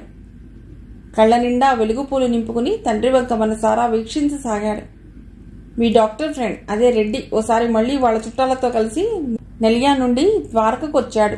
అప్పుడు అతడు నన్ను కలిసి నీ విషాదగదంతా తెలియజేశాడు. ఆ విషయం నన్ను బాగా కలిచివేసింది. అసాధ్యం అనుకున్న దాన్ని సాధ్యం అనుకునేలా మనస్సు మార్చుకుని ఇంటికి తిరిగొచ్చాను బాబు. మంచి పని చేశారు నాన్న. అమ్మ కోరిక తీర్చారు. సర్వదా మీకు కృతజ్ఞులం అంటూ శిరస్సు వంచి సారథి తండ్రికి అభివాదం చేశాడు. అన్నయ్య అంటూ చెంతకు చేరిన రవీంద్రను గౌతమిని ప్రేమానురాగాలతో అక్కున చేర్చుకున్నాడు. రుక్మిణిని చూడగానే కనుబొమలెగరేస్తూ, పిన్ని నువ్వు చేసిన కొత్త రకం స్వీట్స్ ఏవి నా కోసం ఇక్కడికి పట్టాలేదా? చిరునవ్వులు చిందిస్తూ అడిగాడు. పిచ్చోడా, ఇప్పుడు కూడా నాతో పరాచికాలేనా అంటూ రుక్మిణి మురిపెంగా నవ్వుతూ సారథి చేతిని తన చేతిలోకి తీసుకుంది ఆప్యాయంగా.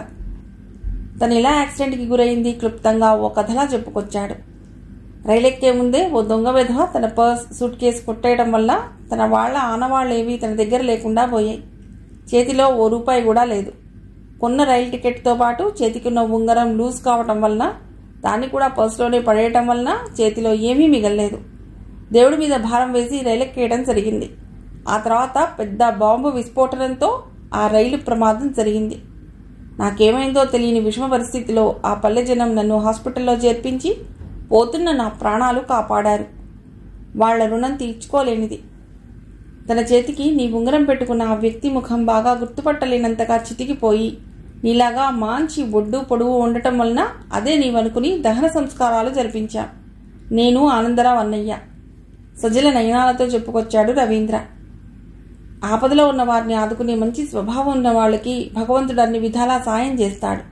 అపస్మారక స్థితిలో ప్రాణాపాయంలో ఉన్న నిన్ను సరైన సమయంలో హాస్పిటల్కి చేర్చి తమ ఉదార స్వభావాన్ని చాటుకున్నారు ఆ పల్లెటూరి జనం. వాళ్ళందరికీ మన చేతనైన సహాయం చేద్దాం సారథి అన్నారు సుభద్ర, ఆనందరావులు. ఆ రోజే సారథిని కాపాడిన వాళ్ళని పిలిచి తగిన పారితోషకాలు ఇచ్చారు. వాళ్ళు ఎంత వద్దు వద్దన్నా వినలేదు. అతి త్వరలో సుమతో జరగబోయే సారథి పెళ్లికి డాక్టర్ చక్రపాణితో సహా వాళ్ళందరినీ కూడా నిండు మనసుతో మనసారా ఆహ్వానించారు పల్లెకు రమ్మని. వాళ్ళంతా కూడా ఆనందంతో వస్తామని వాగ్దానం కూడా చేశారు. ఆ మరుసటి రోజే సారథిని డిశ్చార్జీ చేశారు. ట్రీట్మెంట్ డబ్బుతో పాటు అన్ని బిల్స్ చెల్లించారు. హాస్పిటల్ సిబ్బందికి అందరికీ కిలోల కొద్దీ స్వీట్స్ తెచ్చి పంచారు అన్నపూర్ణమ్మ దంపతులు ఆనందంగా. ఆ రోజు సాయంత్రమే వాళ్ళందరికీ వీడ్కోలు చెప్పి సంతోషంగా ఇంటి మొహం పట్టారు. అందరూ వచ్చారు గాని రఘురాం అన్నయ్య వాళ్ళెవరూ రాలేదు. సుమిత్ర వదినకి ఈసారి పాపా బాబా మార్గ మధ్యలో సారథి హఠాత్తుగా అడిగాడు. ఒక్కసారిగా అందరి మొహాలు మ్లానమైనాయి. మౌనంగా ఉండిపోయారు. ఏమైంది? ఎవరూ మాట్లాడలేం. ఈసారి కూడా మళ్ళీ పాపనే పుట్టింది కదూ? ఈ మారదను నవ్వుతూ అడిగాడు. లేదు సారథి, ఈసారి బాబే పుట్టాడు. కానీ వాళ్ళు దురదృష్టవంతులు. పుట్టిన ఆ పసికందుతో పాటు సుమిత్ర కూడా మనకు దక్కకుండా దేవుడి దగ్గరికి వెళ్ళిపోయిందయ్యా. వెంకట్రామయ్య గారు దుఃఖభారంతో జీరబోయిన గొంతుకతో పలికాడు. అయ్యో, ఇంత ఘోరం జరిగింది. పాపం పిల్లలు, రఘురాం అన్నయ్య, వాళ్ళ అమ్మగారు ఈ దుఃఖాన్ని ఎలా భరించారు? ఎలా ఉన్నారు ఇప్పుడు వాళ్ళంతాను? సారథి ఎంతో సానుభూతితో అనునయంగా అడిగాడు. మరపు అనేది మనుషులకి దేవుడిచ్చిన వరం సారథి. వాళ్ళంతా ఇప్పుడిప్పుడే కోలుకుంటున్నారు. ఇన్నాళ్ల వరకు సుమ అక్కడే ఉంటూ ఆ పిల్లల్ని సొంత పిల్లలుగా చూసుకుంది. సుశీలమ్మ కన్నీళ్లతో ఆవేదనగా చెప్పింది. మీరు బాధపడకండి అత్తయ్య. రఘురాం అన్నయ్య మళ్ళీ పెళ్లి చేసుకున్నా సరే వాళ్ళని మనతో పాటు తెచ్చుకుందాం. ఇహ నుంచి నేను సుమ ఆ పిల్లల బాధ్యత తీసుకుంటా. సారథి అన్న మాటలకు అక్కడున్న వారందరి హృదయాల్లో ఆనందపు జల్లులు కురిశాయి. సుమతో రఘురాం పెళ్లి పీటల మీద వరకు వచ్చి ఆగిపోయిన విషయం ఎవరి ద్వారా కూడా సారథికి తెలియలేదు. అందరూ ఆ విషయాన్ని రహస్యంగా తమ మనస్సులోనే భద్రంగా దాచుకున్నారు. సారథి బతికి తిరిగొస్తున్న ఆ శుభ సందర్భాన్ని పురస్కరించుకుని పల్లె జనమంతా ఆనందోత్సాహాలతో ఊరి బయటకు వచ్చారు. డప్పు వాయిద్యాలతో అతడికి సుస్వాగతం పలికి పెద్ద పెద్ద పూలమాలలు వేసి అతడి పట్ల తమకున్న అభిమానాన్ని, గౌరవాన్ని, ప్రేమని వ్యక్తపరుచుకున్నారు. వాళ్ళందరి ఆదరాభిమానాలకు చెలించిపోయిన సారథి నీళ్లు నిండిన కళ్లతో అందర్నీ నిండుగా కలియజూస్తూ 2 చేతులు ఊపసాగాడు. ఊరంతా కదిలి వచ్చి ఆ జన సందోహాన్ని ఆశ్చర్యంగా పరికిస్తున్న కేశవస్వామికి ప్రజోపకారంతో ఊరి ప్రజలతో కొడుకు ఏర్పరచుకున్న సన్నిహిత సంబంధ బాంధవ్యాలు అర్థమై మనస్సంతా ఆనందంతో నిండిపోయింది. ఓ 4 రోజుల తర్వాత సుమ, సారథిల పెళ్లికి శుభముహూర్తం నిర్ణయించబడింది. పెళ్లికి నలియా నుండి డాక్టర్ రెడ్డి దంపతులతో పాటు బొంబాయి నుండి డాక్టర్ చక్రపాణి దంపతులు కూడా వచ్చారు. వాళ్లతో పాటు సారథి ప్రాణాలు కాపాడిన పల్లెవాళ్లు కూడా 2-3 వచ్చారు సారథి పెళ్లి చూడటానికి. ఢిల్లీలో అమెరికా డాక్టర్ గారి ట్రీట్మెంట్తో ఆయన పర్యవేక్షణలో పరిపూర్ణ ఆరోగ్యవంతుడిగా మారిన కొడుకు శ్రీనివాస్ని తీసుకుని సుమ పెళ్లికి సుగుణమ్మ గారు కూడా రావటం మరో విశేషం. మారిన మనస్సుతో పిల్లల్ని తీసుకుని 3 రోజు ముందుగానే అత్తవారింటికి చేరుకున్నాడు రఘురాం. ఊరంతా పచ్చటి మామిడి తోరణాలు, రంగురంగుల కాగితపు పూల తోరణాలు గట్టి చక్కగా అలంకరించారు. వీధి దీపాలన్నీ రంగవల్లికలతో తీర్చిదిద్దారు. ఇంటి ముందు మామిడాకులతో, మర్రి ఆకులతో పెద్ద పెళ్లి పందిరి వేసి బంతి, చామంతి పూలదండలతో చక్కగా అలంకరించారు.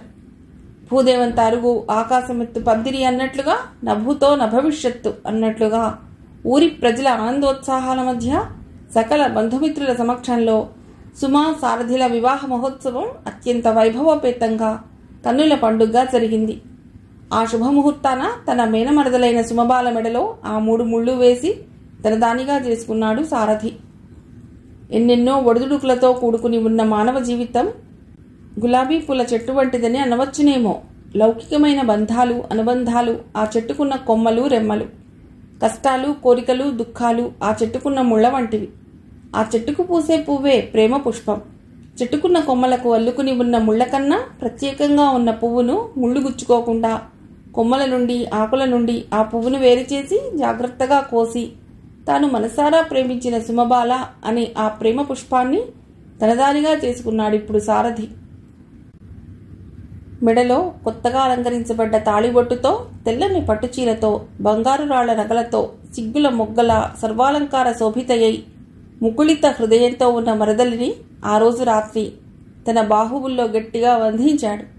పెళ్లికొడుకు వేషధారణలా తెల్లని మల్లెపువ్వు వంటి దుస్తుల్లో మెరిసిపోతున్న సారథి. బావా, నిజంగా నీవిలా తిరిగి రావటం పునర్జన్మలా ఉంది. చిన్నప్పటి నుండి నిన్నే భర్తగా ఊహించుకుని ఆరాధించుకుని ప్రేమించిన నీతోనే నా కళ్యాణం జరగటం నిజంగా నాకెంతో ఆనందదాయకంగా ఉంది బావా. క్రీగంట మురిపంగా చూస్తూ మృదు మధుర స్వరంతో గుసగుసగా అంది సుమ. నాకు అలాగే ఉంది, ఇదో కొత్త జీవితం అంటున్న అతడి 2 చేతులు ఎంతో అపురూపంగా చంద్రబింబం వంటి ఆమె ముఖాన్ని పట్టుకుని పైకెత్తాయి. అతడి పెదాలు అతి సున్నితంగా సుతారంగా ఆమె నుదురిని ప్రేమానురాగాలతో పదే పదే స్పృశించాయి. సారథి ఏం మాట్లాడకుండా ఆమె భుజాల చుట్టూ చేయి వేసి దగ్గరికి తీసుకున్నాడు. అరమోడ్పు కన్నులతో హాయిగా అలవోకగా భర్త చేతి వంపులో సిగ్గుల మొగ్గగా పువ్వులా ఒదిగిపోయింది సుమబాల. నిర్మలమైన నీలాకాశంలో వజ్రపు తునకల్లా మెరుస్తున్న నక్షత్రాల మధ్య నిండైన వెన్నెల వెలుగులు కురిపిస్తూ తిరుగాడుతున్న శశాంకుడు ఆ నూతన జంటని ఆశీర్వదించి అభినందన తెలుపుతున్నట్లుగా ఆ గదికి ఎదురుగుండా ఉన్న కిటికీలో నుండి కొంటెగా చూస్తూ కొబ్బరి చెట్ల కొమ్మల వెనకాలకి మెల్లిమెల్లిగా తప్పుకోసాగాడు. కథ సుఖాంతం.